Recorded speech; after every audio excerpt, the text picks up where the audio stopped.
Hi guys! Welcome back sa aming YouTube channel at welcome ulit dito sa aming munting tindahan. Hello mga kasari! Welcome back dito nga sa aming Entala Sari-Sari Store. So for today's video guys, ang ating pag-uusapan or ang topic natin for today is yung mga dapat isaalang-alang sa pagtatayo ng isang negosyo.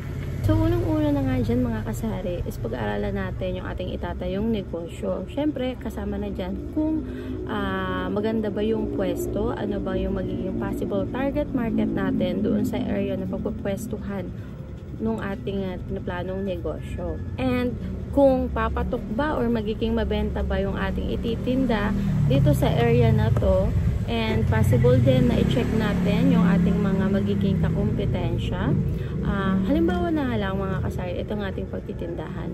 Doon ba sa pwesto, maaaring pwesto ng bahay nyo, o maaari bang may pwesto kayong nakita, umuupa man yan, or pagmamayari nyo, ay dapat isaalang-alang nyo rin kung sa pagtitindahan ang inyong plano ay kung marami na bang or may mga malalapit mang malalaking grocery stores dyan or malalaking tindahan. So kapag nagtayo ka ba ng isang sari-sari store is magiging mabenta, pupuntahan ka pa rin ba ng mga mamimili. At kung malapit ba to sa mga subdivision or yung area ba nito is residential, to kailangan ay iniisip natin yun or pinag-aaralan natin yan bago natin itayo yung isang negosyo. Pangalawa mga kasari is dapat ay mentally, physically, and emotionally ready tayo pagdating dito. Dahil maraming possible na sakripisyo, obligasyon dito sa pagtatayo ng isang negosyo. Kapag natayo ka ng isang negosyo, dapat ay andun yung commitment mo. Hindi yung basta na itayo mo lang yung negosyo, ay okay na hahayaan mo na siya. Kasi nga mga kasari is mas maganda pa rin talaga na kung sino yung owner ay siya talaga yung nagmamanage. Very hands-on siya dapat sa itinayong negosyo tulad nitong sari-sari store tulad ko na kami talaga ng asawa ko ang talagang nagpapatakbo nito. Kami lang yung nagiging tao, kami yung nakakaalam anong mabenta, ano yung hindi mabenta, kailan mataas yung sales, kailan mababa ang sales. So para alam natin yung takbo ng ating tindahan, kailangan is very hands-on tayo. And pangatlo mga kasay is yung puhunan. So hindi ko nga siya ni number 1 sa aking dapat isaalang-alang sa pagtatayo ng negosyo dahil mga kasay, importante mas unahin natin isaalang-alang yung mga pag-aaral ng itatayo nating negosyo at kung ready ba tayo. Kasi yung puhunan, na-realize ko nito na lang nung nagsasari-sari store na ako.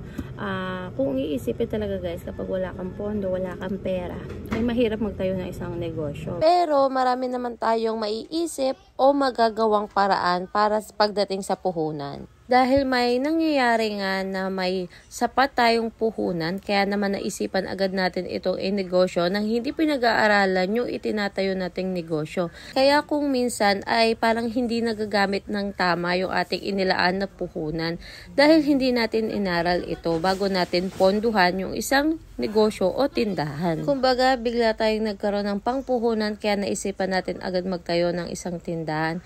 Pero hindi natin isinaalang-alang yung pwesto, yung ating mga possible na customer. Yung pwesto mo pala ay marami ng tindahan, tapos ang area mo naman ay kakaunti lang ang mga residente. Kumbaga, mas marami pa yung kakumpetensya mo kaysa mga sa possible buyer. Ang sari-sari store kasi ang isa sa pinakamadaling itayong negosyo dito sa atin. Dahil nga kahit sa mismong bahay lang natin ay pwede na natin itong itayo at hindi na natin kailangan kumuha pa ng pwesto. Pero kadalasan nga ay yung mga nagtatayo ay hindi naman pala sila ready sa mga obligasyon at sakripisyo na nakaagapay nito. So pang-apat nga mga kasari is dapat ay may next plan tayo. Hindi yung basta na itayo na natin yung ating mga negosyo, ang ating mga munting tindahan ay hahayaan na natin yan or stable na lang tayo sa ganyan. Sa okay na to, ganito yung benta, nakakasustain naman, nakakaraos naman sa araw-araw. So baka naman meron pang mas maging improvement kapag inaral natin ito, mag-isip tayo kung ano yung next plan natin. Ano yung magiging paraan pa para mas makilala yung tindahan natin, mas lumago.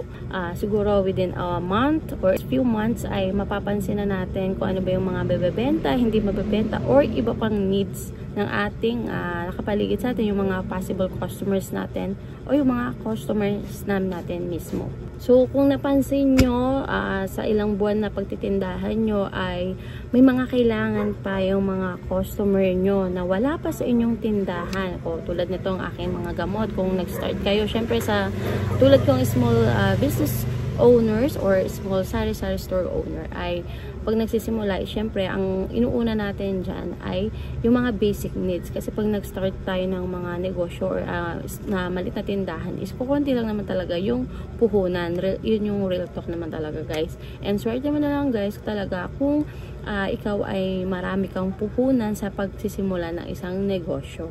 Nasa trial and error pa kasi yung stage natin kapag ganito. So mas okay na rin na mag-start tayo sa maliit para alam natin kung paano patatakbuhin, para natin mas mapapalago yung tindahan. Kasi pag mas marami ka ng stocks ay may mga disadvantage yan, kasi makakapamili ka agad ng maraming iba't ibang klaseng paninda na hindi mo naman sigurado kung mabenta dyan sa lugar ninyo. So tulad nitong aming mini butika, so dati talaga is wala talaga akong mga gamot, and ngayon dahil sa tinagal-tagal ng aming tindahan, ayan yung aming mga gamot ay super dami na. So yung aming mga tindang gamot is parang nagsimula lang din yan sa maliit naming tindahan. Yung mga basic lang din talaga yung aming mga unang tinitinda. So habang tumatagal ay dumadami yung klase ng gamot namin, kasi dumadami din yung mga hinahanap ng ating mga customer. So lahat ng ating mga gamot is mga over the counter lang yan, guys. Yan, guys, is itong aming ice cream. So nung nag-start pa lang kami magtindahan, siguro 1 or 2 months pa lang, guys, ay nag-decide na nga ako na maglagay kami ng ice cream. Kasi that time, guys, is wala pang nagtitinda talaga ng ice cream dito. So ako yung unang nagtinda ng ice cream dito sa may pinaka-street talaga namin. And sobrang patok talaga ng ice cream dito. Dahil nga, guys, ang ating mga customer or mga possible customer dito sa ating mga ice cream is mga bata. So marami kasing bata dito, guys, sa lugar namin, dahil nga po squatters area kami.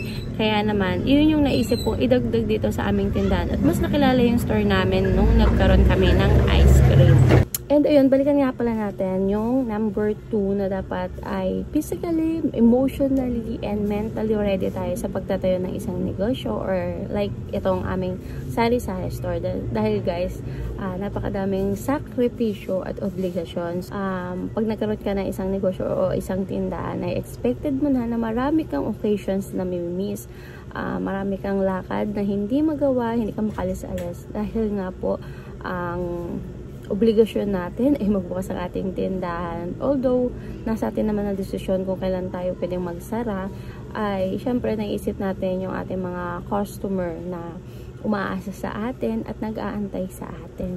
Yung mga lakad natin na hindi matuloy-tuloy dahil nga kailangan ay magbukas tayo ng tindahan. Although, kaya isa sa naging reason kung bakit tayo nagtindahan or nagtayo ng negosyo is dahil nga para wala tayong amo, tayo yung magde-decide ng oras natin. Marami tayong oras para sa atin, para sa pamilya natin. Pero, kasi yung mindset mo pag may negosyo ka na, hindi na yung puro gala, puro alis, mas iniisip mo na yung iyong negosyo na dapat ay laging nakabukas, dahil ito yung nagiging tulad namin, ito ang bread and butter namin. Lahat ng aming gastusin is dito talaga namin kinukuha sa aming munting tindahan. Iyan ay yung mga ilan lang sa mga dapat isaalang-alang. Alam ko mas marami pang kailangan isaalang-alang sa pagtatayo ng isang negosyo, pero yung mga share ko sa inyo ngayon, dahil sa experience ko, yun yung tingin ko na mas importante kapag magtatayo ka ng isang tindahan. Kahit na mayroon ka pong puhunan, marami kang puhunan,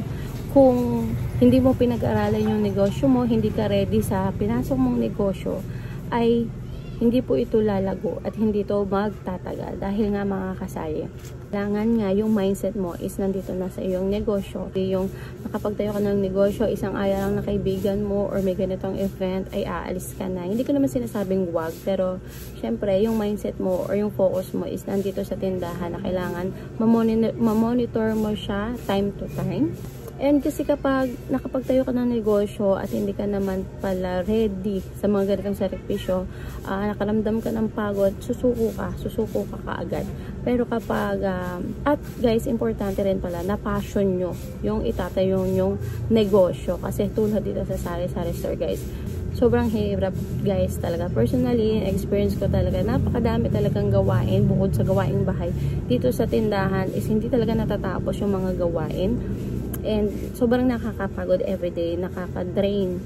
Kaya minsan ay kailangan din talaga yung gumala, huminga, magpahinga. Ayan. So, kami, minsan may mga lakad na dapat puntahan or may mga naiisip kaming galaan. Pero may time talaga na mas pipiliin na lang namin ipahinga, itulog na lang. Dahil nga para next day ay makabawi at full force or full energy ulit tayo kinabukasan. So, ayun lang guys, para sa akin is kailangan yung puso mo ay nasa yung negosyo talaga para kahit anumang dumaan sa yung ay kakayanin. So, yun lang guys. Thank you for watching and huwag niyo pong kalimutang mag-subscribe dito sa aking YouTube channel. Thank you so much!